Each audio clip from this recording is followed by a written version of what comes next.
কৃষ্ণকে পেছনে রাখতে হবে। কৃষ্ণ পেছনে থাকলে সামনে কি আবির্ভূত হবেন? মায়া।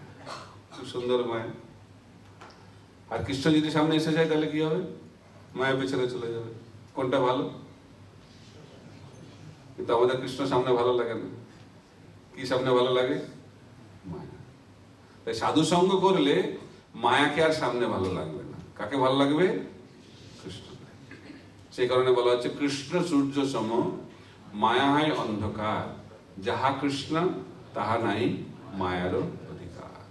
তাই ওম অজ্ঞান তিমিরান্ধস্য জ্ঞানাঞ্জন শলাকয়া চক্ষুর উন্মিলিতং যেন তস্মৈ শ্রী গুরবে নমঃ। তাই গুরুদেব আমাদেরকে আলো দেখান, জ্ঞানের আলো, চোখটাকে খুলে দেন। তাই বলরামের প্রধান সেবা হচ্ছে বদ্ধ জীবের যে অন্ধ অবস্থা, সেই অন্ধ অবস্থাতে আলোক প্রদান করা। তো বৃন্দাবন হচ্ছে অত্যন্ত রমণীয় স্থান। বৃন্দাবনের লীলা হচ্ছে মধুর লীলা। তো কৃষ্ণ বলরামের অনেক লীলা রয়েছে। সখ্য রসে মুখ্য লীলা কৃষ্ণ বলরামের যে লীলা। এখন বৃন্দাবনের ভাবটা কি? বৃন্দাবনের ভাব হচ্ছে কৃষ্ণ সেখানে ভগবান নন, সেখানে কৃষ্ণ হচ্ছেন গোপ বালক। তাই যদি ভগবানকে পেতে চান বৃন্দাবনে পাবেন না, কারণ বৃন্দাবনে ভগবান থাকেন না। বৃন্দাবনে কে থাকে? কৃষ্ণ থাকে। আর কৃষ্ণের সঙ্গে কে থাকে? বলরাম। এটা হলে মধুর ভাব। যখন প্রেমটা অত্যন্ত গাঢ় হয়ে যায় তখন এই ভগবতটা অপ্রকট হয়ে যায়। তাই প্রেম হচ্ছে ভগবানের থেকেও শক্তিশালী। তাই বলা হচ্ছে ভক্তিরসামৃত সিন্ধু গ্রন্থে ভগবান সর্বাকর্ষক, কিন্তু কৃষ্ণ প্রেম সেই ভগবানকেও আকর্ষণ করে। তাই প্রেম ভক্তির একটি লক্ষণ হচ্ছে শ্রীকৃষ্ণ আকর্ষণীয়। তাই কৃষ্ণ সবাইকে আকর্ষণ করেন, সবাইকে মোহিত করেন, মদনকেও মোহিত করে দেন, মদন মোহন। কিন্তু সেই মদন মোহনকেও মোহিত করে দেন শ্রীমতী রাধারানী, মদন মোহন মোহিনী। তাই কৃষ্ণ প্রেম হচ্ছে সর্বশ্রেষ্ঠ। তো সেটাই হচ্ছে বৃন্দাবনের বৈশিষ্ট্য। বৃন্দাবনে কৃষ্ণ হচ্ছেন সমস্ত কিছুর কেন্দ্র বিন্দু। আর কৃষ্ণ সবকিছু করেন ব্রজবাসীদেরকে আনন্দ দেওয়ার জন্য। একটা ছোট্ট লীলা বলে আমি সমাপ্ত করব। কৃষ্ণ বলরাম তো ভগবান, তাই না? তাদের কি দশা বৃন্দাবনে, সেটা আমরা আজকে আলোচনা করব। তো কৃষ্ণের কি হয়েছে? কৃষ্ণ মাখন চুরি করেছে বাড়িতে, আপনারা জানেন সেই লীলা। তো যশোদা মা তাকে বেঁধে দিয়েছে, অ্যারেস্ট হয়ে গেছে, ধরা পড়ে গেছে। তো সেদিন বাড়িতে বলরাম ছিল না। বলরাম ফিরে এসেছে, তখন কৃষ্ণ অভিযোগ জানিয়েছে। কাকে? বলরাম। বলছে দেখো আমার এই দশা, তোমার রাজত্ব যদি আমার এই দশা হয় তাহলে অন্যের আর কি দশা। খুব কড়া অভিযোগ দিয়েছে, কিন্তু বলছে না যে কে বেঁধেছে। তো বলরাম জানতে পেরেছে। বলরাম তো খুব রেগে গেছে, কে করলো এত সাহস, কৃষ্ণকে বেঁধে রেখেছে। তারপরে জানতে পেরেছে যে যশোদা মা বেঁধেছে। যে এটা জানতে পেরেছে উৎসাহটা কমে গেছে। এত উৎসাহ দেখাচ্ছিল তো কিছুটা করবে কৃষ্ণের জন্য, উৎসাহটা পুরো ডাউন হয়ে গেছে।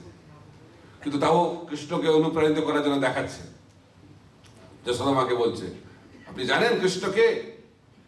বলছে কে? বলো। কৃষ্ণ হচ্ছেন পরম পুরুষোত্তম ভগবান, ঈশ্বর পরম কৃষ্ণ, সচ্চিদানন্দ বিগ্রহ, অনাদির আদির গোবিন্দ, সর্বকারণ কারণম। পুরো লেকচার দিয়েছে, একটা ভাগবতম ক্লাস দিয়ে দিয়েছে।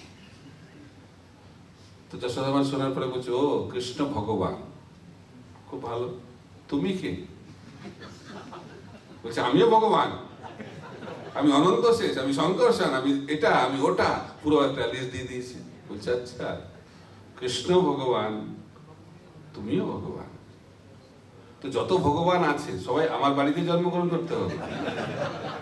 আর কোনো জায়গা পেল না, একটা লাঠি নিয়েছে, আর যে লাঠিটা দেখেছে বলরাম দৌড়ে পালিয়েছে ভয়, ভগবানের দশা দেখুন, দৌড়ে পালিয়েছে।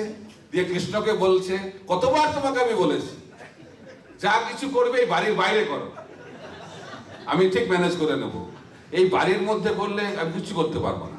এরকম দড়িতে বাঁধা পড়ে থাকে। এই হচ্ছে কৃষ্ণ বলরাম অবস্থা। কোথায়? যশোদা মায়ের কাছে। তো যশোদা মা তো চিন্তাই করতে পারে না কৃষ্ণ ভগবান। কেউ যখন বলে তখন ভাবে যে পাগল আছে ওনার, যে বলছে কৃষ্ণ ভগবান, বলছে একটু কিছুতে ভয় পালায়, আমার কোলে এসে লুকায়, এবার কি করে ভগবান হবে? এটা হচ্ছে বৃন্দাবনের ভাব। তো সেই ভাবকে যদি আমরা বুঝতে পারি তাহলে আমরা এই লীলাকে আস্বাদন করতে পারবো। তাই গৌড়ীয় বৈষ্ণব আচার্যরা তারা খুব সুন্দরভাবে আমাদেরকে শেখাচ্ছেন এই সমস্ত লীলা কিভাবে আমরা বুঝতে পারবো। তো সেই বোঝার যোগ্যতা হচ্ছে আমাদেরকে ভক্ত হতে হবে, হৃদয়কে শুদ্ধ করতে হবে, তাহলে এই লীলা হৃদয়ে প্রকটিত হবে। অদ্যপি সে লীলা করে গৌর রায়, কোন কোন ভাগ্যবান দেখিবারে পায়।